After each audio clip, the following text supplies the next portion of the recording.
முக்குலத்தோருக்கும் வணக்கம். நான் தமிழ்நாடு தேர்ப்பிலே நெல்லை மகராசி நச்சியார் பேசுகிறேன்.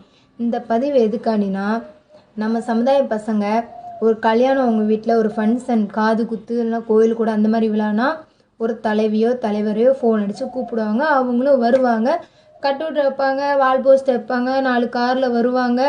அவங்க வீடியோ புட்டச்சோடு வருவாங்க. ஏன்னா அவங்களுக்கு தேவை விளம்பரம். புரியுதா? அந்த ஜாதி உணர்வு கிடையாது, விளம்பரம். இவங்களும் விளம்பரத்துக்காண்டி, ஏன்னா இப்போ எல்லாமே விளம்பரம். இவங்களும் விளம்பரத்துக்காண்டி கூப்பிட்றாங்க. சில பசங்க நம்புகிறாங்க அவங்கள. ஆனால் அவங்க மேலே நம்பிக்கை வைக்காதீங்க, தயவு செய்து நான் சொல்கிறேன். ஏன்னா அவங்க நல்லதுக்கு மட்டும்தான் வராங்க, புரிஞ்சுக்கோங்க. ஏன்னா நீங்கள் படித்த பசங்க தான், புரியுதா? அவங்க விளம்பரத்துக்காண்டி வராங்க.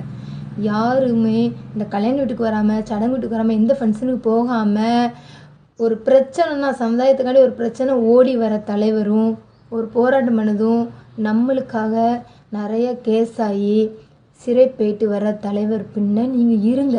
அவங்க நம்மளுக்கு உண்மையாக இருப்பாங்க. ஏன்னா அவங்க பிரச்சனைக்கு மட்டும்தான் வராங்க, புரியுதா? நம்மளுக்கு பிரச்சனைக்கு வந்த தலைவர் நம்மளுக்கு போதும். நல்லதுக்கிட்ட தான் மாமா மச்சா பெரியப்பா நம்ம சொந்தங்க எவ்வளோ இருக்குது, அவங்க போதாதா? ஏன் நீங்கள் விளம்பரம் பண்ண எதிர்பார்க்கீங்க? அதனால் ஒரு நல்ல தலைவர் கூட உண்மையாக நீங்களும் இருங்க. அவங்களுக்கு ஒரு பிரச்சனை, அவங்களுக்கு ஏதாவது ஒன்று பண்ணணும்னா போய் நீங்கள் பண்ணுங்க. அதுதான் உண்மையாக ஒரு ஜாதி பற்றுன்னு சொல்லலாம்.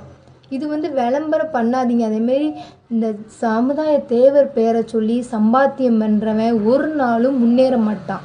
தேவர் அங்கேருந்து பார்த்துட்டே தான் இருப்பார், புரியுதா?